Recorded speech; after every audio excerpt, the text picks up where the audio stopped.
Hi everyone, Sue Matsuki with another Sue's Muse. Today I have a muse. I mean, you all know that I know practically everybody on the planet, but I don't know this gentleman very well, so I'm really looking forward to getting to know you. Please welcome my guest today, David Rhodes, and I'm so happy to meet you. So happy to be here with you. Thank you so much. So you're taking on the huge task of the Provincetown Cabaret Fest, correct? That's what it's That's called. correct. That's Good. correct. Now, you come in the footsteps of, I remember John O'Neill, like Stu Hamster and I taught a class on marketing and I worked at the Crown or something. I didn't even know how many years ago. That had to be maybe 20 years ago Yep, when John was doing it. that's correct. And then John passed it off to Patricia and now it's in your lap. Tell me why and how you took this on and how it came to you. Absolutely. So my background is in classical theater, and I started doing one-person shows when the regional theaters became a place where it was no longer, they were no longer doing Chekhov and Ibsen and Shakespeare. So I wanted to create my own work. And I did several off-Broadway solo shows, and then realized that I could do those same shows in a cabaret space and avoid all of the equity off Broadway nonsense and all that Mhm. kind of stuff. So through that, I started incorporating song and movement into my shows, and much to my surprise, became a cabaret artist. From that, I met Patricia Fitzpatrick, who invited me to come to the festival as a masterclass teacher and a headliner. Next thing I know, 4 years go by, and the shows that I'm developing at Cabaret Fest are now taking me all over the world, Mhm. and I'm a cabaret artist.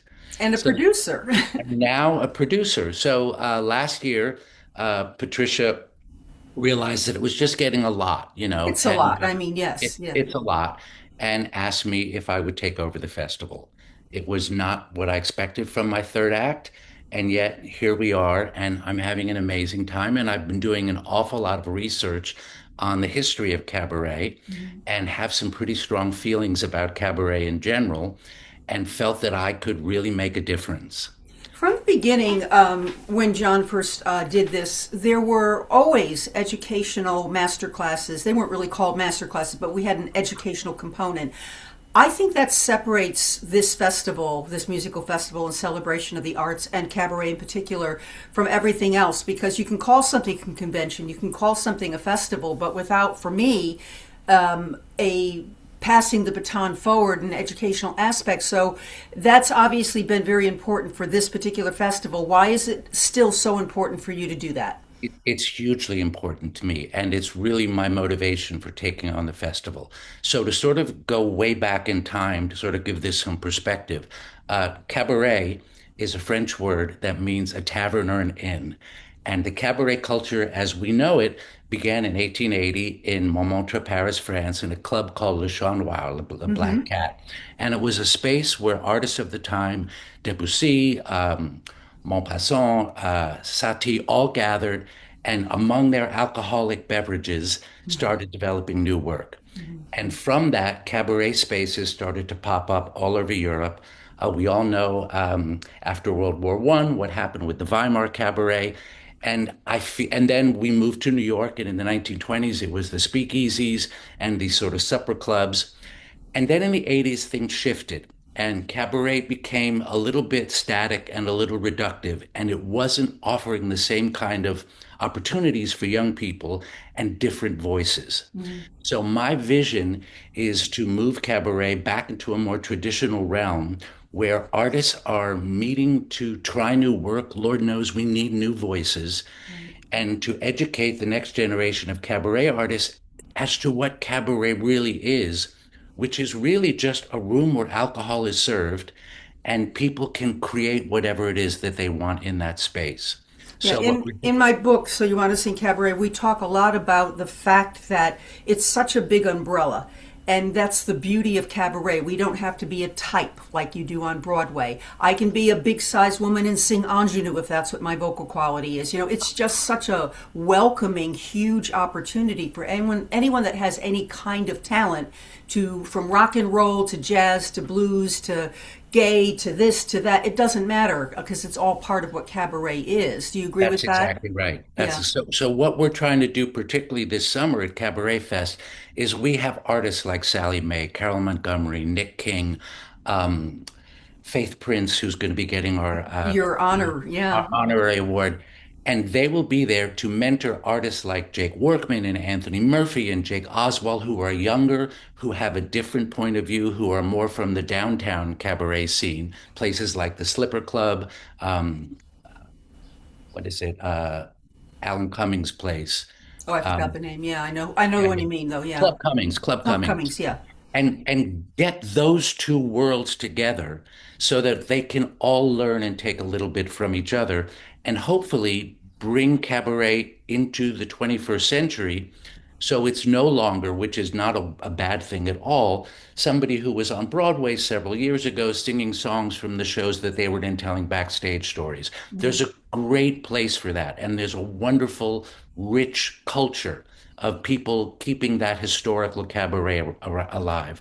But David, the what are cap some of the topics that you're going to cover in the masterclass circumstance? What are some of the things that the teachers are going to be teaching?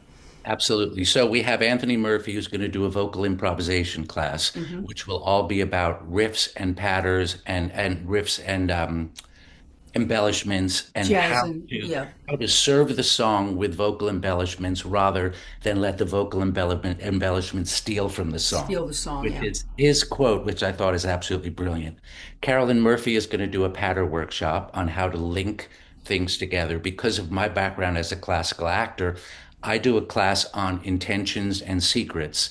Every time that we speak, we have an intention. My intention is to promote Provincetown Cabaret Fest and get to know you. My secret is I'm not so sure the ring light is in the right place or whatever, and it's the juxtaposition of what that secret is and our intention that creates a dynamic presence on stage. So one of the stories that I love to tell when I was teaching was with Patricia Fitzpatrick, who was singing the lullaby of Broadway.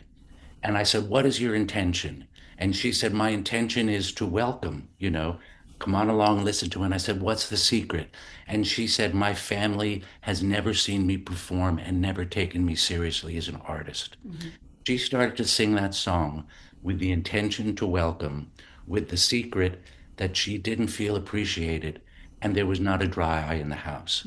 So teaching people both how to act, not just how to sing. We have Angela Beccari, who is Liza Minnelli's voice coach, teaching people how to do placement and resonance and all those wonderful things, as well as a classical acting teacher, somebody like Carolyn, who has years of history in pattern and presenting herself and being naturalistic, and Anthony Murphy, who is, the genie from Aladdin on Broadway, teaching you how to woohoo and do all that stuff that I wouldn't dare even try to do.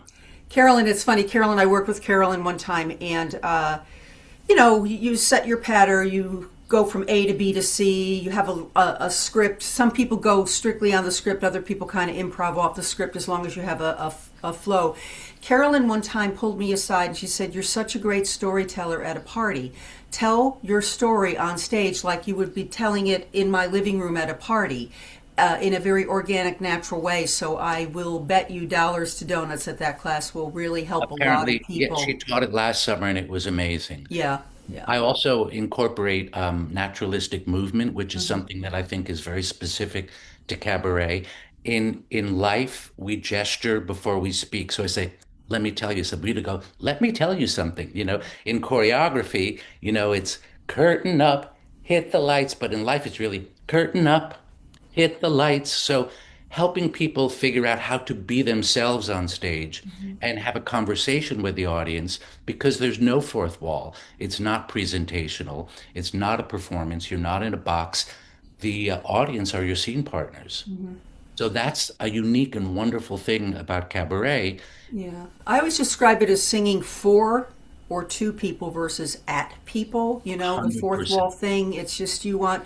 Betty Buckley one time said, I took a class with her, and she said it's this cycle of I know that you know that I know that you know that I know that you know, that it's just that's all cabaret is in a nutshell. It's just communication. I'm very excited for you. Now, This is going to go for like 2 weeks. Tell me what the time frame is. Are there It's two going, shows a night, classes during the day? How does it so work? we have over 20 events, and it's from June 8th to June 14th. So basically, we have classes in the morning from about 9 till 4. Then we always have half-hour student spotlight shows where we invite former students who we feel are ready to start putting together a show to do a half-hour mini show. Hmm. Then we have a 6:30 to no 5:30 to 6:30 headliner show. It's an hour off, and then we have an 8:30 to 9:30 show. So there's basically 3 shows a week and a total of about 40 hours of classes. Wow. And your demographic for who comes to attend these, it's pretty small up there in terms of if I wanted to come from New York and come for the 2 weeks, I probably would have to do an Airbnb or find a hotel room because I know it gets very, very crowded there. I know it's very hard for you to accommodate all the people you bring up there.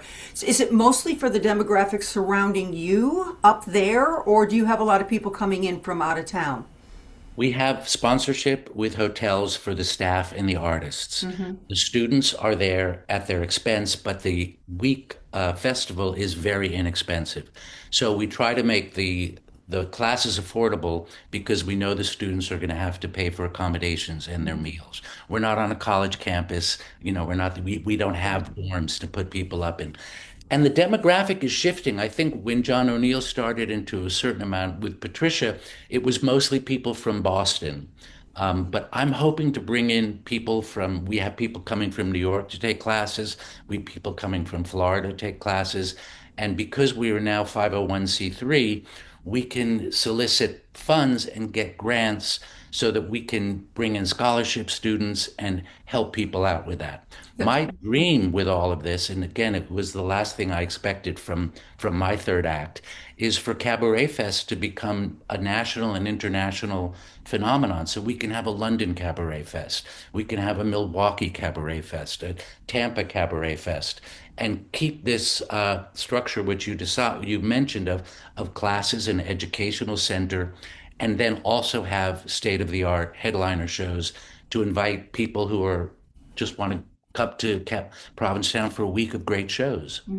Now, I know Patricia probably had, I know I do when I do Urban Stages Winter Rhythm, I have a wait list like from the previous year to the next year. Yeah. This year, it's just really a wonderful array of talent that you have lined up and also educators and teachers and everything. Do you find the talent, or if someone is interested in pitching you for next year, for example, is that something you're welcome to, or will you go out and solicit your own invitations? How does that work? 100% it's both of those things. Okay. It's a conversation. It's me reaching out to somebody that I think might be a good fit, and people reaching out to me and me saying, "Gee, I never heard of you. Let me see your YouTube channel," and saying, "Oh my God, yes, by all means, we would like to have you." So, those of you who are watching this interview, right below here, I'm going to put a link directly to the festival, which will have all the information on pricing and classes and all of that, that you can just contact and go directly to. And it also lists a beautiful array of all the performances. Now, let's talk a little bit about Faith Prince, who I adore. I We adore adore her, Faith. fangirl. Yep, yep. Why her? I mean, why not her, but why her this year? As your, Faith has not only contributed as a Broadway star, but she has been a cabaret educator and director for years now. 92nd Street. Why? I know she does a lot of programs. St. Louis, and many of our students were doing shows that were directed by her.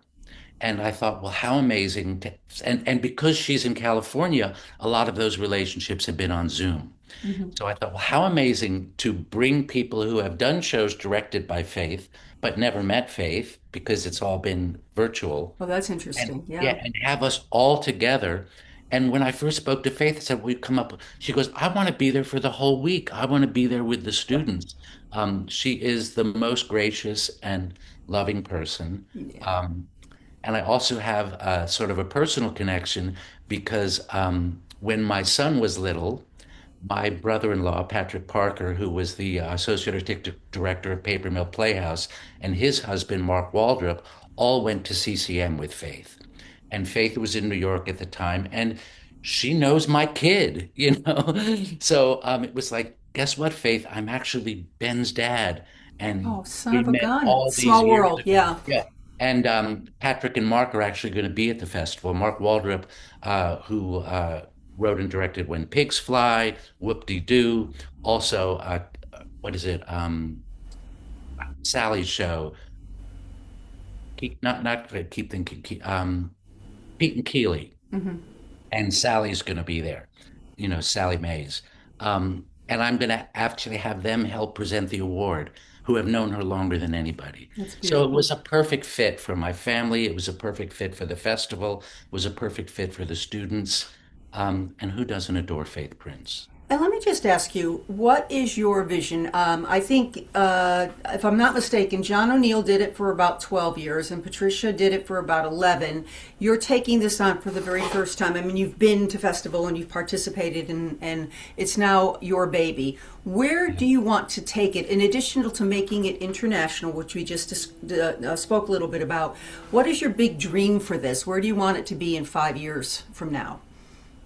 I'd like to see a whole new generation of cabaret artists Yay. are creating something that we don't even know what it is yet, that will liken back to the kind of freedom. I think there's a lot of political voices that need to come into cabaret now, a lot of social norms that need to be challenged, um, gender fluidity, uh, you know, creating new shows. I mean, shows like Forever Plaid and Forbidden Broadway, Whoop-De-Doo, all started as cabaret performances in what's now the Triad, then was Paulson's, I think I remember way back when, um, and revitalize this art form. So it's not just limited to people who can either fill a house because they have a following already, or can fill a house because they have the financial backing to fill a Yeah. house, but a place where new and exciting, unprecedented work is taking place. That's not a concert, that's not theater, that's cabaret. That's something magical that happens in a room where people are eating and drinking, and you don't know what it's going to be next, but you know it's going to be different and exciting. And young people are already catching on and starting to do that. That's Um, also coming along with the fact that the American Songbook is expanding. It's not just Porter and Gershwin and the Berlin, and it's expanded to include the Beatles and all these other beautiful artists and stuff, and will continue to grow. Which I love when a young person comes in and has fallen in love with Cole Porter and never knew who Cole Porter was. I love that, but yeah, it's also expanding and allowing us to bring in more people under a different umbrella. You mentioned gender fluidity and stuff like that. I mean, there's so many non-binary folks that are now slowly making their way to roles on Broadway, which I think is awesome. But amazing. again, in cabaret, it doesn't matter. You can be who you are. You know. Cabaret has a huge a tradition of cross-dressing, Yeah. and there's a very close. They're sort of second cousins with drag artists. Right. You know, Well, Provincetown has been really known for a lot of drag acts. I mean, when I was up, there's a lot of drag acts up there too. And I noticed that this year's program, there's a really nice balance of a little bit of yeah, everything, which I we have, like yeah, because that has been, it's been a harder sell. And that's why I asked about your demographic and the community and who would be seeing these shows because you're doing a great job on PR. Again, if you're on Facebook, you can look up David's name or you can look up the Provincetown Cabaret Fest and all the information will be there. But every week, every couple days, I get this person's going to be there and this yeah. person's going to be there, and it's We're really trying. good marketing. So, Thank you. I do appreciate that yeah. because that's uncharted territory and exciting territory. Um, Okay, and closing down this little interview, besides yes, everybody yes. should come up and take a look at Come this to Providence. festival. What is there someone on your big wish list that you hope to get involved like in the next couple years? Is there someone that you'd like to have headline up there? Because, put a bug in their ear. Yeah, yeah, They yeah. may contact you. So in gosh, it must have been 1987. I was in the national tour of Greece, and Beth Level was our Rizzo. Aw. I would love to bring Beth and her family, Adam and their son, for a wonderful week in Provincetown and have her show everybody how it's done. How to do it. Well, did you hear that, Mhm. Beth? Yep, yep. I'll see if I can get the interview to I her. also have my eye on the Vivianos, Liz Larson and Sal Viviano. I like the idea. The festival, the theme for the festival next year is going to be what the world needs now, a Amen. musical celebration of heart and soul. And so the idea of bringing a family up there, really appeals to me. I know Liz and Sal have a son who's also an actor and a performer. Mhm. So just make it a family affair and bring Adam and bring Beth and bring Liz and bring Sal and have a big old Broadway reunion. I did Romance with Liz and Sal when they actually met during that production. So Well, I those have those to say, David, if this is going forward and if it's contingent on heart and soul, I think it's in very good hands, in your hands. And I wish you congratulations and best of luck with this year. You're going to be inundated. I know you are. It's going to get a little kooky, and you just have The to. hardest part is not being able to say yes to every I was artist just going to say that I that. love Yeah, and respect and would yeah, like to bring up. yeah, We only have 7 days, and yeah. that's a maximum 14 shows. So Yeah. I it's do the winter rhythms things, and it's 21 shows over 11 days. And when I tell you the people I can't accommodate, so it's hard. It's the hardest thing, I was just going to say, as a producer, is well, to one of the not be things able to take as many people. I remind myself of, and I want to remind those people who reach out that I can't accommodate, is I'm an actor. I've been an actor all my life. Mhm. When I don't get a job, it's not because I'm not good enough. Right, It's because someone else got the job. right. And the criterion for that has nothing to do with me.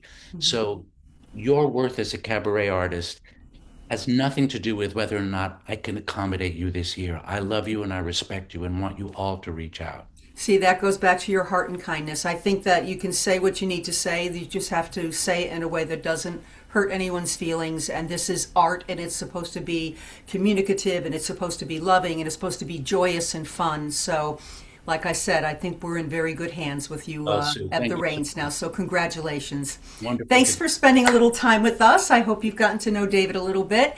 Until next time, join us next time on Sue's Muse right here on Nightlife Exchange. And best of luck to you, David. Take thank care. you so much, Sue. Bye, everyone. Bye bye.